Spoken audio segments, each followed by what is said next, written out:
வணக்கம் மாணவர்களே, உங்கள் எல்லோரையும் ரோஜா தோட்டம் சேனலுக்கு அன்போடு வரவேற்கிறேன். மாணவர்களே, இன்று நாம் எனது வகுப்பறை பாடத்தில் தரப்பட்டுள்ள புத்தக பயிற்சிகளுக்கான விடைகளை படிக்கலாமா? 150வது பக்கத்துக்கு வாங்க. எனது வகுப்பறைன்னு கொடுக்கப்பட்டிருக்கா? கலந்துரையாடி கற்போம். கீழே என்ன கொடுத்திருக்காங்க? ஆசிரியர் வகுப்பறைக்குள் நுழைந்தார். மாணவர்கள் வணக்கம் கூறினர். காலை வணக்க கூட்டத்தில் தலைமை ஆசிரியர் சிறந்த வகுப்பறைக்கு பரிசு தரப்போவதாக அறிவித்தார். பரிசை பெறுவதற்கு நாம் என்ன செய்யலாம்? ஒவ்வொருவரும் ஒன்றை கூறினர். பட்டியல் நீண்டது. வகுப்பறையில் செய்ய வேண்டியவை, செய்யக்கூடாதவை என ஆசிரியர் பிரித்து எழுதினார். வகுப்பறையில் செய்ய வேண்டியவை: வகுப்பறைக்கு நேரத்திற்கு வருதல், பிறர் பேசும்போது கேட்டல், வகுப்பறையை தூய்மையாக வைத்திருத்தல், ஒற்றுமையாக இருத்தல். செய்யக்கூடாதவை: எங்கும் குப்பையை எறியக்கூடாது, மேசையில் கிறுக்கக்கூடாது, நண்பரை தள்ளக்கூடாது, சண்டை போடக்கூடாது. அடுத்தது கீழே பாருங்க. வகுப்பறை விதிமுறைகளை பின்பற்றுவதுடன் விருப்ப நேரத்தில் உங்களது திறமைகளையும் வெளிப்படுத்தினால் உறுதியாக பரிசை வெல்லலாம் என்றார் ஆசிரியர். குழந்தைகள் ஒவ்வொன்றாக சொல்லத் தொடங்கினர். வகுப்பறை விதிகளை பின்பற்றணும். அதே சமயம் ஃப்ரீயா இருக்கும்போது நம்மளுடைய தனித்திறமைகளையும் வெளிப்படுத்தணும் அப்படிங்கிறாங்க. நம்மளுடைய தனித்திறமையை அதாவது ஃப்ரீ டைம்ல கதை பேசிக்கிட்டு நேரத்தை வேஸ்ட் பண்ணாம நமக்கு எது இன்ட்ரெஸ்ட் உண்டோ அதுல நாம கவனம் செலுத்தணும். படம் வரையலாம், கதை படிக்கலாம், கதை எழுதலாம், புதிருக்கு விடை கண்டுபிடிக்கலாம். இதெல்லாம் கொடுத்துருக்காங்க பாருங்க. நமக்கு எது பிடிக்குதோ அதை செய்யலாம். அடுத்த பக்கம் வாங்க. விருப்ப நேரம், அதாவது நம்மளுடைய விருப்ப நேரத்துல என்னென்ன பண்ணலாங்கிறத கொடுத்துருக்காங்க பாருங்க. கதை வாசிப்போர் புத்தகங்களை மாற்றிக்கொண்டனர். உன் புத்தகத்தை கொஞ்ச நேரம் நான் படிக்கிறேன், என் புத்தகத்தை கொஞ்ச நேரம் நீ படிங்கிற மாதிரி. ஏன்னா ரெண்டு பேருமே வெவ்வேறு கதை புத்தகங்களை வச்சிருப்பாங்க இல்லையா? அதனால புத்தகங்களை மாத்திக்கிறாங்க.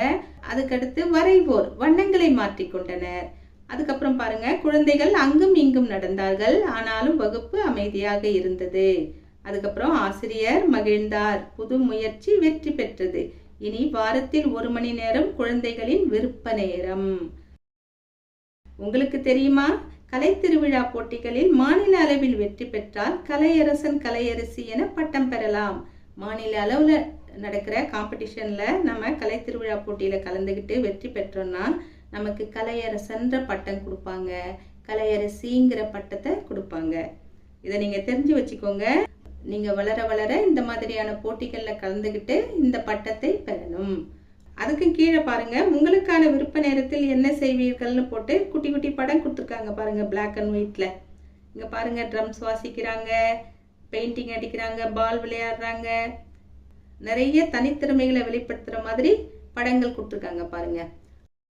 அடுத்து பாருங்க, வாங்க எழுதலாம் கொடுத்துருக்காங்க அடுத்த பக்கத்துல. இங்க பாருங்க, ஒரு குட்டி பையன் பாட்டு பாடுறான், ஒரு பையன் பந்து விளையாடுறான், ஒரு குட்டி பொண்ணு பல்லாங்குழி விளையாடுறா, ஒரு குட்டி பொண்ணு வரைகிறா. இதெல்லாம் பண்றா இல்லையா? என்ன கேட்டிருக்காங்க? பாபு பாடல் பாடினான், பல்லவி பல்லாங்குழி விளையாடினாள், மதன் மட்டை பந்து விளையாடினான், சித்ரா சித்திரம் வரைந்தாள், நான் அப்படின்னு போட்டு டேஷ் போட்டு விட்டுட்டாங்க. இப்போ 4-5 வரிகள் காலியா விடப்பட்டிருக்கு. இந்த கவிதையை நாம நிறைவு செய்யணும். நான் நடனம் ஆடினேன், பத்மா பம்பரம் சுழல விட்டாள், உதயா ஊஞ்சல் ஆடினாள், குணா கூடைபந்து ஆடினாள், கவிதா கவிதை எழுதினாள். இதையே நீங்க எழுதணும்னு அவசியம் இல்லை. நீங்க சிந்தித்து உங்கள் சொந்த நடையில நீங்க எழுதலாம். சரிங்களா? அடுத்த பக்கம் பாருங்க, தேர்வு செய்யலாம்னு ஒரு பயிற்சி. வகுப்பறை நிகழ்வுகளை உற்று நோக்கி சரியான செயலுக்கு டிக் செய்க. முதல் படத்தை பாருங்க. 2 மாணவர்கள் கை குலுக்கிக்கிறாங்க, மற்ற மாணவர்கள் கை தட்டுறாங்க. இந்த செயல் நல்ல செயல் தான் இல்லையா? அதனால இந்த செயலுக்கு நாம டிக் போட்டுக்கலாம். அடுத்த படம் பாருங்க.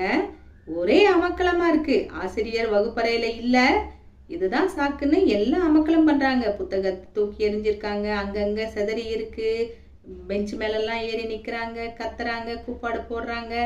ஒவ்வொருத்தரும் ஒரு வேலையை பண்ணிக்கிட்டு இருக்காங்க, அடிச்சுக்கிறாங்க. இது எப்படி இருக்கு? பார்க்கறதுக்கு நல்லாவா இருக்கு? இது விரும்பத்தக்க செயல் அல்ல. அதனால இதற்கு நாம டிக் போடக்கூடாது. அடுத்தது கீழே வாங்க. இங்கேயும் எல்லாரும் கை தட்டுறாங்க. ஆனா பாருங்க, நடுவுல ஒரு குட்டி பையன் ஒரு பெஞ்சை போட்டு தாண்டானாமா. அந்த பக்கம் இருந்து இந்த பக்கம் தாண்டானாமா. விளையாடுற இடமா வகுப்பறை? விளையாடக்கூடாது. இதெல்லாம் வந்து நம்ம கிரவுண்ட்ல விளையாடணும். ஆனா இவரு வகுப்பறையில விளையாடுறாரு. வகுப்பறையில விளையாடும் போது பெஞ்சில இருந்து கீழே விழுந்து அடிபட்டா மண்டை என்ன ஆகுறது இல்லையா? இதெல்லாம் விளையாடக்கூடாது, இப்படிலாம் செய்யக்கூடாது. இதுல வேற என்கரேஜ் வேற பண்றாங்க கைத்தட்டி. இந்த செயல் விரும்பத்தக்கது அல்ல, இதுக்கு நாம டிக் போடக்கூடாது. அடுத்தது பாருங்க, எல்லாரும் உட்காந்துருக்காங்க, ஏதோ வேலை பண்றாங்க. என்ன பண்றாங்க? இலைகளை எல்லாம் எடுக்கிறாங்க, ஒட்டுறாங்க, வெட்டுறாங்க, வரைகிறாங்க. எல்லாம் அமைதியா அவங்கவுங்க வேலையை பார்க்குறாங்க. இந்த செயல் விரும்பத்தக்கது, அதனால இதுக்கு நாம டிக் போட்டுக்கலாம். அடுத்தது பாருங்க, சிந்தித்து எழுதலாம். வரிகளை படி பதிலை தேர்ந்தெடு. இப்படி கொடுத்துருக்காங்க. 2 வரிகள் கொடுத்துருக்காங்க. என்னென்ன? டேவிட் நாள்தோறும் ஓவியம் வரைய விரும்புவான், கலா நாள்தோறும் ஓடுவதற்கு பயிற்சி செய்வாள். இப்படி 2 வரிகள் கொடுத்துட்டாங்களா? கீழே என்ன கேள்வி கேட்டிருக்காங்கன்னு பார்க்கணும். முதல் கேள்வி, டேவிட் வளர்த்து கொள்ள விரும்பும் திறமை எது? விளையாட்டு, வரைதல், படித்தல், கைவினை பொருள் செய்தல்னு கொடுத்துருக்காங்க. எந்த ஆப்ஷன் கரெக்ட்? இதுல டேவிட் வந்து டெய்லி ஓவியம் தானே வரைவான், அதனால இங்கே சரியான விடை வரைதல். அடுத்தது 2, கலா எந்த போட்டியில் வெற்றி பெற பயிற்சி செய்தால்? ஓட்டப்பந்தயம், பாட்டு போட்டி, கட்டுரை போட்டி, ஓவிய போட்டின்னு ஆப்ஷன் கொடுத்துருக்காங்க. கலா வந்து டெய்லி ஓடுவதற்கு தான் பயிற்சி எடுத்தா இல்லையா? அப்படின்னா ஓட்டப்பந்தயம் என்பது சரியான விடை. அடுத்தது 154வது பக்கம், கற்றல் பயணம்னு கொடுத்துருக்காங்க பாருங்க. அங்க வாங்க. புதிர்களை கண்டுபிடித்து சரியான சொற்களை கட்டத்தில் நிரப்புக. அடைப்புக்குறிக்குள்ள எந்தெந்த சொற்கள் கொடுத்துருக்காங்களோ அந்த சொற்களை தான் நாம உபயோகப்படுத்தணும். நடிப்பு, பாடல், நடனம், ஓவியம், படைப்பு, இதையெல்லாம் கொடுத்துருக்காங்க. இப்ப பாருங்க, மேலிருந்து கீழ். 1, கதாபாத்திரமாக நடிப்பது. இப்ப மேலிருந்து கீழே வரணும், 1ஆம் நம்பருக்கு வரணும். 1 வந்துட்டோமா? கதாபாத்திரமாக நடிப்பதை நாம என்ன சொல்லுவோம்? இங்க கொடுத்திருக்கிறதுல எது பொருந்தி வரும்? நடிப்பு இல்லையா? அப்ப நாடி பூ, பூ அங்கே இருக்கு.